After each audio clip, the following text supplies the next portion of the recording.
Bonjour à tous, nous sommes à l'EHPAD Arpaville-Lorette-Ethno, à Épinay-sur-Seine. Nous allons vous proposer une conférence autour de la semaine de la dénutrition.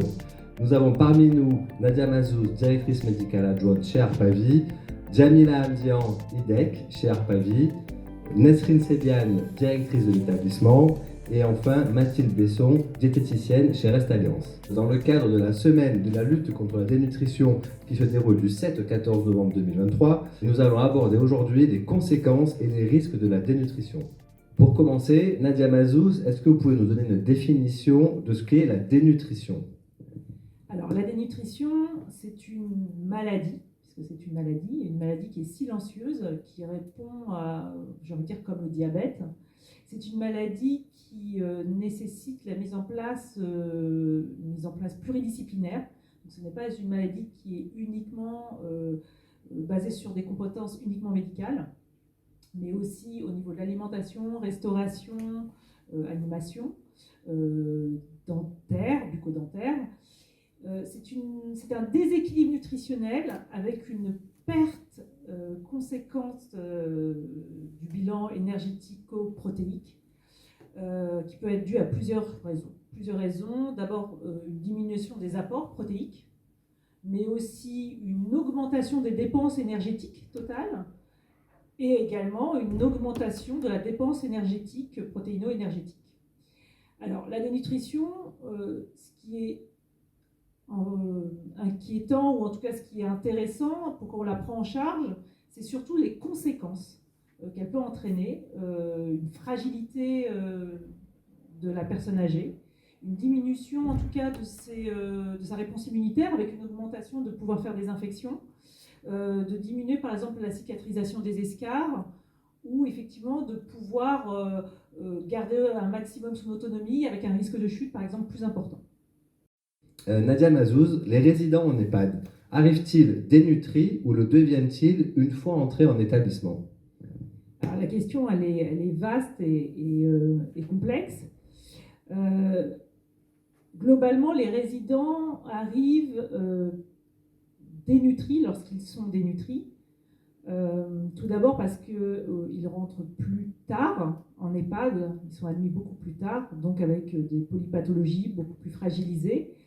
Ils viennent également souvent d'hospitalisation, où ils ont été hospitalisés durant de nombreux jours, de nombreuses semaines, avec aussi des maladies aiguës, des maladies chroniques, fatigués.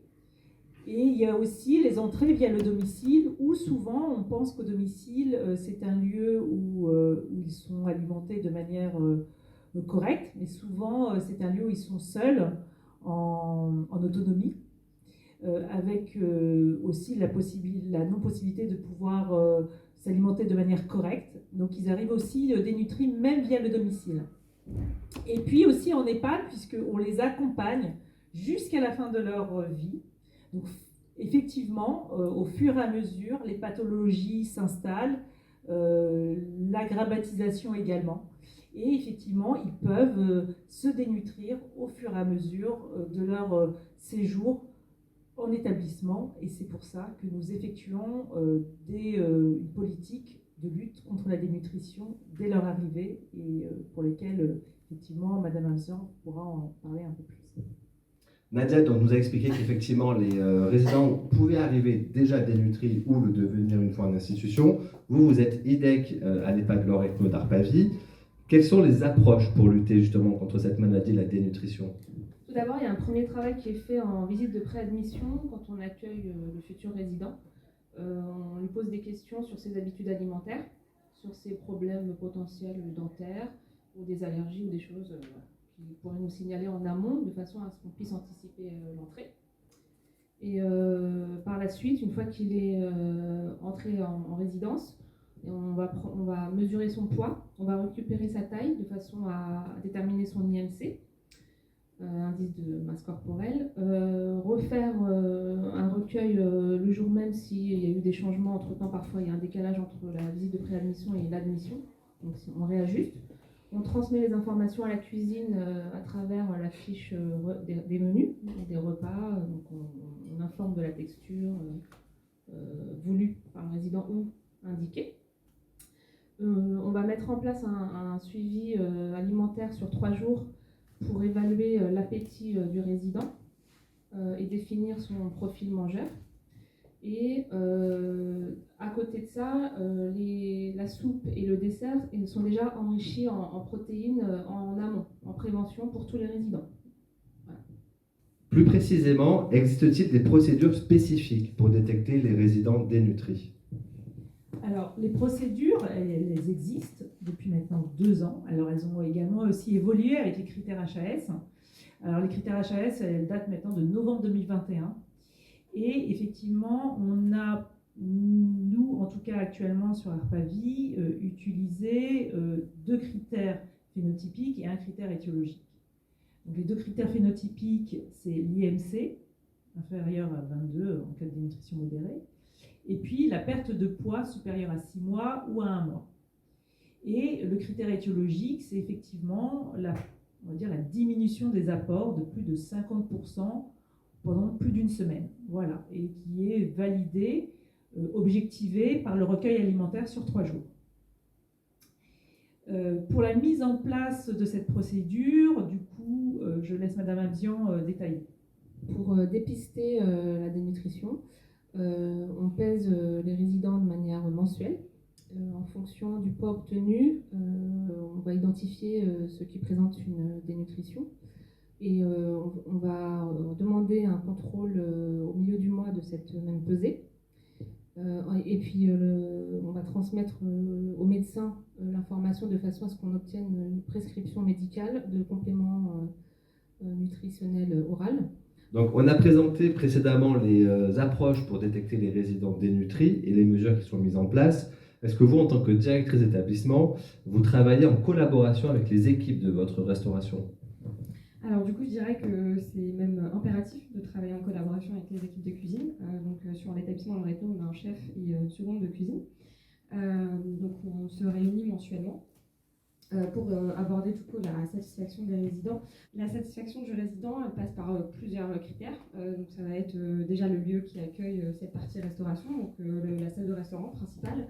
On a plusieurs salles de restauration sur Loretto, donc ça va être le salon principal, la salle de restaurant principale, mais aussi aux étages, ce qui va être tout aussi important. Le dressage des plateaux, parce qu'on oublie les résidents qui mangent en chambre aussi, mais ça va être tout aussi important de leur apporter une présentation qualitative pour que ça puisse leur donner aussi envie. Donc il y a cette partie hôtellerie qu'on aborde avec les équipes de cuisine sur la présentation, que ce soit sur différentes textures, parce qu'on sait que la partie mixée est un peu plus compliquée sur l'aspect visuel. Et puis la partie satisfaction donc, de ce qu'on propose avec les équipes en tout cas pour Loretto Reste Alliance, donc les produits qu'on peut proposer, le menu qui sont élaborés. Et c'est pour ça qu'on fait des commissions menus, donc à chaque entrée de saison. On fait des commissions menus avec les résidents, les équipes de cuisine, moi-même, l'animatrice, et les familles, s'ils veulent se joindre à nous, du coup, ils sont toujours invités avec une communication en amont. En dehors des commissions menus, du coup, il y a aussi une autre réunion sur laquelle on peut s'exprimer, c'est les CDS. Donc il y en a 3 fois par an, 3 réunions par an qui réunissent les représentants des familles, des résidents et des salariés. Et donc on peut aussi aborder le point restauration qui est d'ailleurs constamment abordé pour parler, faire remonter du coup s'il y a des choses, des points d'amélioration, mais constater aussi les améliorations qu'on a eues. Si je reprends mon dernier CVS, la partie visuelle a été mise en valeur, donc voilà, ça fait toujours plaisir de pouvoir avancer sur ces points-là. Donc c'est aussi un lieu où on peut faire avancer la partie restauration et par la même occasion la partie des nutritions pour les résidents qui sont concernés, pour aborder aussi nos protocoles chez ARPAVie, ce qu'on propose, notre vigilance par rapport à cette pathologie, cette maladie. Donc voilà, c'est aussi une réunion pour pouvoir s'exprimer. Donc en fait, il y a plusieurs biais pour pouvoir faire remonter l'information et être vigilant tous ensemble, parce que en dehors des directeurs, j'ai aussi une équipe qui travaille avec moi au quotidien et qui est aussi tout aussi engagée à ce que qu'on fasse du coup de ce moment de plaisir quelque chose un événement qui se passe plutôt bien. Voilà. Pour conclure, je dirais que du coup la collaboration, pour répondre à la question, la collaboration elle est essentielle du coup entre la partie établissement, surtout quand on a un prestataire extérieur qui travaille au quotidien avec nous, c'est la communication, elle est très importante pour pouvoir fluidifier tout ça. Donc Nesrine Sebiane, la directrice, nous a présenté les procédures et tout ce qui est organisé en collaboration avec les équipes de la restauration. Vous, en tant que diététicienne, comment sont réalisées ces fameuses recettes enrichies et est-ce qu'elles sont adaptées à chaque profil de résident? Donc oui, effectivement, donc pour lutter contre la dénutrition, on l'a vu, on va enrichir l'alimentation pour augmenter les apports en énergie et en protéines. La première intention, notamment pour la prévention de la dénutrition, c'est d'enrichir en systématique pour tous les résidents, en plus petite quantité, mais pour vraiment être sur de la prévention de la dénutrition. L'enrichissement qu'on va favoriser, c'est l'enrichissement dit naturel, c'est-à-dire avec des produits du quotidien qu'on a tous dans nos frigos et qui se trouvent en cuisine facilement. Ça peut être des œufs, de la crème, ça peut être du jambon, du thon, etc. Des aliments qui sont riches aux protéines et qu'on va donc intégrer au sein des repas pour favoriser l'apport en protéines sans pour autant augmenter le volume des repas, puisque ça aurait un effet un petit peu néfaste sur l'appétit des résidents. Chez Harpavis, ce qui est vraiment privilégié et mis en œuvre, c'est la supplémentation au niveau des desserts. Effectivement, les résidents ont souvent une appétence plus importante pour les produits sucrés. Le dessert est une composante du repas qui est largement consommée, donc c'est pour cette raison que ça a été intégré à ce niveau-là. On a aussi le potage qui est un mets qui est souvent plébiscité par les résidents qu'ils ont eu l'habitude de consommer quand ils étaient aussi à domicile. Et enfin, ce que j'aimerais rappeler aussi, c'est que du coup, il y a vraiment une adaptation à chaque résident qui est faite sur plusieurs points, notamment la texture, une texture bien adaptée aux résidents, mais aussi une prise en compte de ses allergies et de ses aversions, puisque pour lutter contre la dénutrition, il faut avant tout que chaque résident puisse s'alimenter correctement. Et on a vu donc avec Mathilde, qui est diététicienne, que les recettes enrichies sont vraiment adaptées à chaque résident, avec vraiment une importance particulière, notamment sur la présentation, sur la texture et sur le goût. Et puis, je laisse aussi la parole à Madame Sebiane, la directrice de l'établissement, pour conclure et nous présenter justement un petit peu tout ce qui est mis en place autour de la dénutrition et le rôle d'Harpavis pour lutter contre cette maladie auprès des résidents. Alors, je pense que chaque intervenant a bien résumé sa fonction. Du coup, pour le docteur Mazouz, voilà, c'était la définition et puis toute la partie médicale qui est très importante, parce que comme elle l'a dit, ça reste une pathologie, une maladie, donc il faut qu'elle soit prise en charge médicalement. Pour la partie du coup plus terrain, ça va être notre cadre de santé pour la partie protocole Harpavis, donc une procédure qui a été largement déployée chez Harpavis, connue de tous, présentée aux équipes, avec un suivi régulier, des rappels et surtout mise en œuvre au quotidien.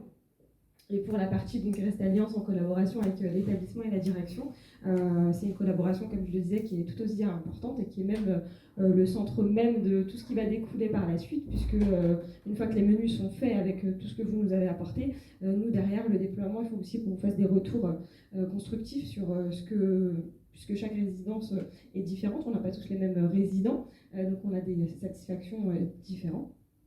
Et du coup, voilà une collaboration qui est très importante entre nous, entre l'équipe de cuisine et l'établissement. Est-ce que vous pourriez en un ou deux mots nous résumer votre propos? Alors oui, la dénutrition, pour moi, avant tout, c'est la pluridisciplinarité. On est tous acteurs pour lutter contre cette pathologie. Et puis on parle de maladie, donc de traitement, mais il y a aussi surtout la prévention. Il y a aussi tous les résidents vivant à domicile, tous les résidents dans les résidences autonomie. Donc la prévention fait partie intégrante de la lutte contre la dénutrition. Pour moi, s'il y a deux mots à retenir, c'est vigilance collective. Donc c'est la dénutrition est l'affaire de tous. Et c'est une histoire de vigilance parce que tout le monde doit être regardant surtout sur les apports alimentaires, sur ce que le résident a absorbé et pouvoir alerter justement quand un résident ne mange pas correctement. Voilà, c'est important.